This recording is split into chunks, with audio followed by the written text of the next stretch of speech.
નમસ્કાર મિત્રો, જો અમારા વિડીયો ગમતા હોય તો વિડીયોને લાઇક કરજો, મિત્રો સાથે શેર કરજો અને અમારી ચેનલ સબસ્ક્રાઈબ કરજો.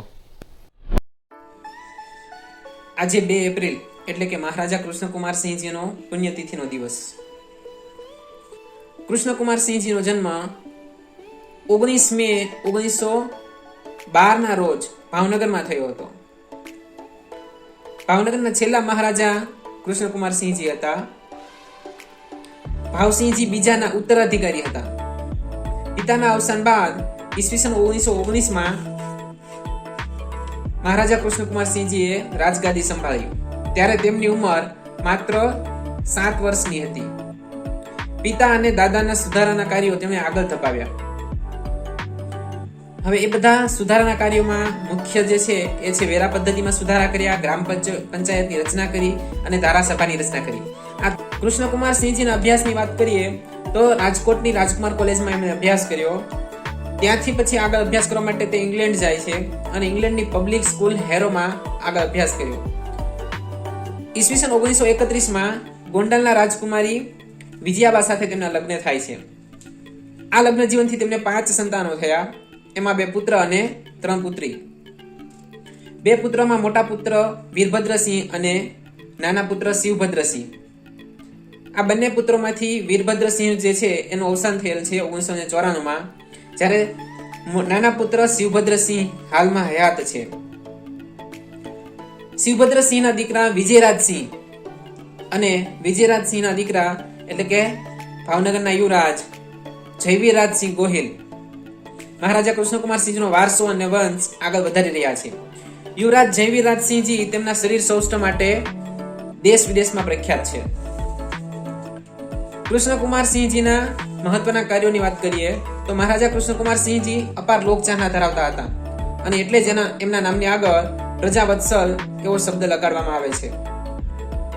એ રાજા બન્યા ત્યારથી એક જ સિદ્ધાંત ધ્યાનમાં રાખી કાર્ય કરતા અને જ્યારે રજવાડું સ્વતંત્ર ભારતમાં વિલીન કર્યું અને સરદાર વલ્લભભાઈ પટેલને પોતાનું રાજ્ય અર્પણ કર્યું ત્યારે પણ એક જ વાક્ય તેઓ બોલેલા કે મારી પ્રજાનું કલ્યાણ થજો.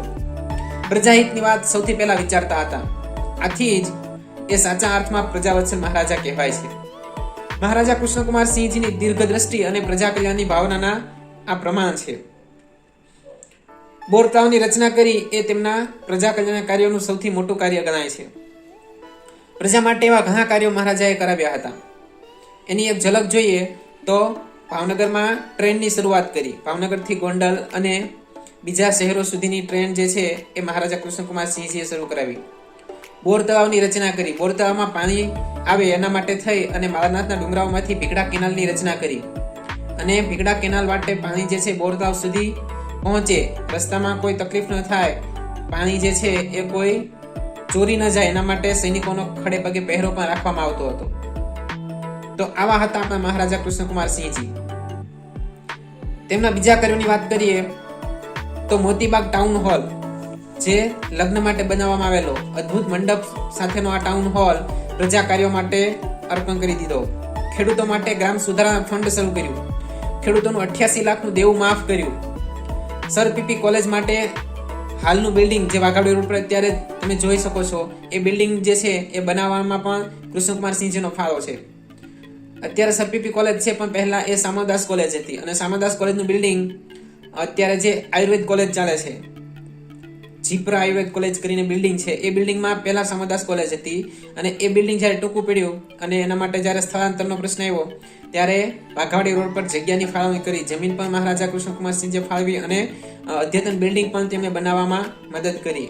તો આવું સરસ બિલ્ડિંગ બન્યું અને સામરદાસ કોલેજ ત્યાં બેસતી અને પછી સામરદાસ કોલેજ માટે પાછું બીજું બિલ્ડિંગ બાજુમાં બનાવવામાં આવ્યું અને જે બિલ્ડિંગ સામરદાસ કોલેજ માટે હતું ત્યાં સાયન્સ કોલેજ એટલે કે આજની સરપીપી સાયન્સ કોલેજ જે ચાલે છે એ બની ત્યાં અને ત્યાં ચાલુ છે હજુ.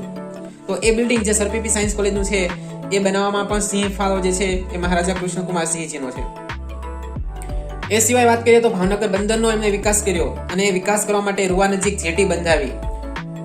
માલ અને વ્યાપાર રેલવેનો જે છે એ વ્યવસ્થિત ચાલે એના માટે જૂના બંદરથી રેલવે લાઈન નખાવી. જૂના બંદર સુધી રેલવે લાઈન નખાવી. જે રેલવે સ્ટેશન છે ત્યાંથી લઈ અને બંદર સુધી આનંદનગર થઈ અને જે રસ્તો જાય છે એ રસ્તા પર એમણે રેલવે લાઈન નખાવી, જેથી કરી અને બંદર દ્વારા જે માલ સામાન આવે છે એ રેલવે વ્યવહાર દ્વારા સ્ટેશન સુધી અને ત્યાંથી આગળ બીજા શહેરો સુધી પહોંચાડી શકાય. ભાવનગરથી તળાજા થઈ અને મહુવા સુધી જે ટ્રામ રેલવેની પણ શરૂઆત એમણે કરી, જે બાપુ ગાડી તરીકે પ્રખ્યાત થઈ હતી. હાલમાં આ લાઈન બંધ થયેલી છે. સરટી હોસ્પિટલના અદ્યતન 2 નવા બિલ્ડિંગો બનાવ્યા અને જરૂરી સુવિધા ઊભી કરી. નવા અદ્યતન સાધનો વિકસાવ્યા અને વસાવ્યા. પોતાના નામે કૃષ્ણનગર નામનો આખો વિસ્તાર બનાવ્યો, એટલે કૃષ્ણનગર પણ પોતે વિકસાવ્યું. ભાવનગર શહેર જે છે એનો કૃષ્ણનગર વિસ્તાર એ સમયે જાહો જલાલી ગણાતો.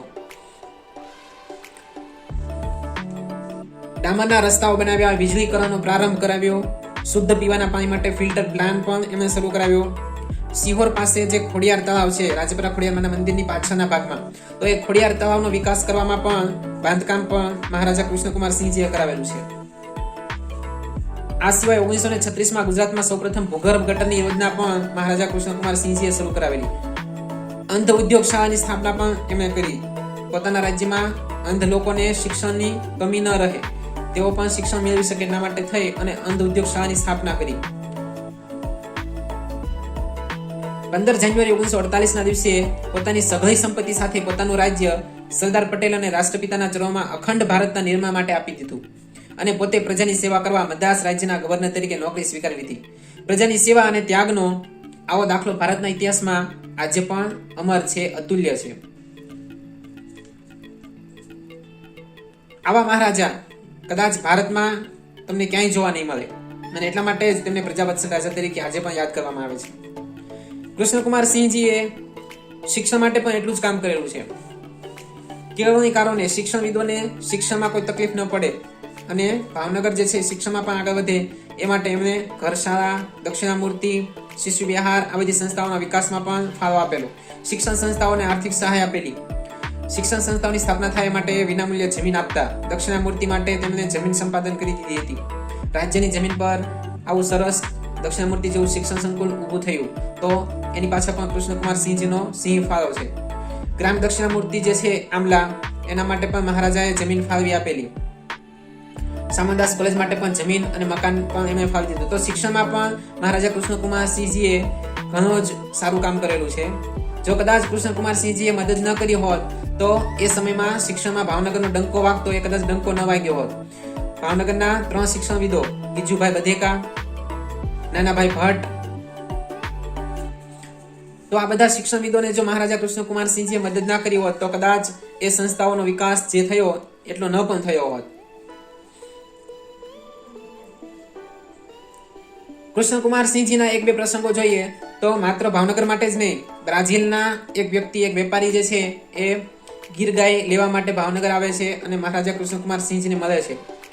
તો એ વ્યક્તિ જે છે કૃષ્ણકુમારસિંહજી પાસે ગીર ગાયની માગણી કરે છે અને એક ખૂંટની માગણી કરે છે. કૃષ્ણા નામનો એક ખૂંટ હતો અને એક ગીર ગાય, આ બંનેની માગણી કરે છે.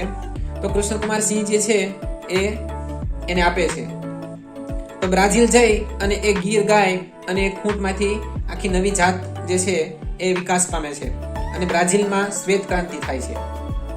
જો કૃષ્ણકુમારસિંહજીએ એક ખૂંટ અને ગાયની ભેટ ના આપી હોત તો કદાચ ત્યાં શ્વેત ક્રાંતિ ન થઈ હોત. બ્રાઝિલ દેશ અને ત્યાંના લોકો આજે પણ કૃષ્ણકુમારસિંહજીને યાદ કરે છે અને એમના આ યોગદાનને ભૂલી ન જવાય, ઇતિહાસ પણ યાદ રાખે એટલા માટે એમની પ્રતિમા, એમનું બાવલું પણ ત્યાં બનાવવામાં આવ્યું છે અને લોકો તે બાવલાને જોઈ અને કૃષ્ણકુમારસિંહજીના દાનને યાદ કરે છે. એમણે જે ભેટ આપી એ ભેટને યાદ કરે છે.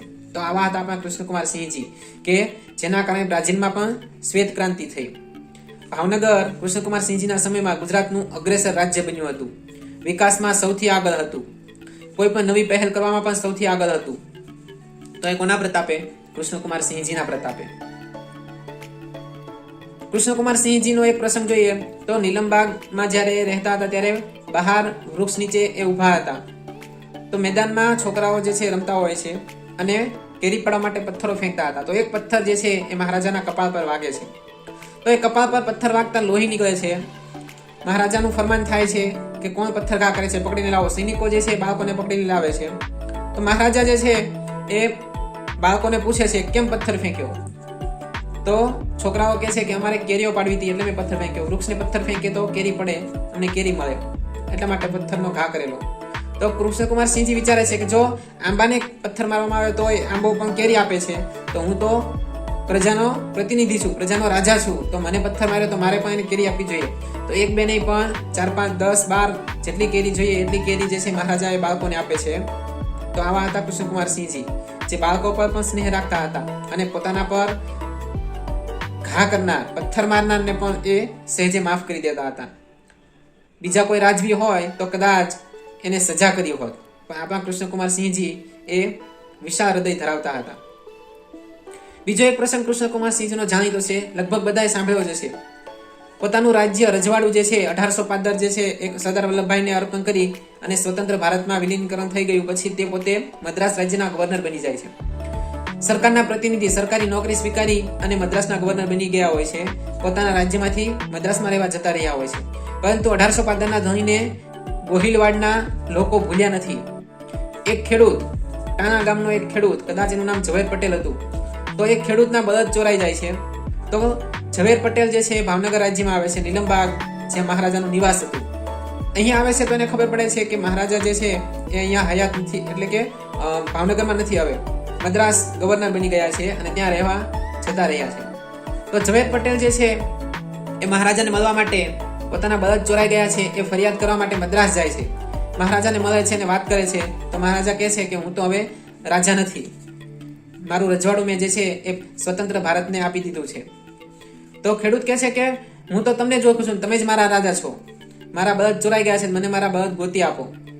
તો મહારાજા એ ખેડૂતનો વિશ્વાસ જોઈ, એની પોતાના પ્રત્યેની લાગણી જોઈ અને એને 5000 રૂપિયા જેવી રકમ આપે છે બળદ લેવા માટે. તો આવા હતા આપણા પ્રજાવત્સલ રાજવી મહારાજા કૃષ્ણકુમારસિંહજી. કૃષ્ણકુમારસિંહજી એકદમ નિરંકારી હતા, નિર્ભિમાની, સહેજ પણ અભિમાન નહોતું. પૈસાનું, સંપત્તિનું, પદનું કોઈ પણ પ્રકારનું અભિમાન નહીં. નાના મોટા દરેકને માન આપતા. નાનામાં નાનો સૈનિક હોય, પ્રજાનો નાનો પ્રતિનિધિ હોય કે પ્રજા હોય, બધાને એક સરખું માન આપતા. અને એટલે જે પ્રજાવત્સલ કહેવાતા. પ્રજાવત્સલ, ન્યાયપ્રિય, દીર્ઘદ્રષ્ટા, નમ્ર, નિર્ભિમાની, ત્યાગી, નિર્લોભી, સમદ્રષ્ટિ રાખનાર, સ્નેહી રાજવી તરીકે પ્રતિભા ધરાવતા કૃષ્ણકુમારસિંહજી એક આદર્શ રાજા હતા. રાજા હો તો કૃષ્ણકુમારસિંહજી જેવા.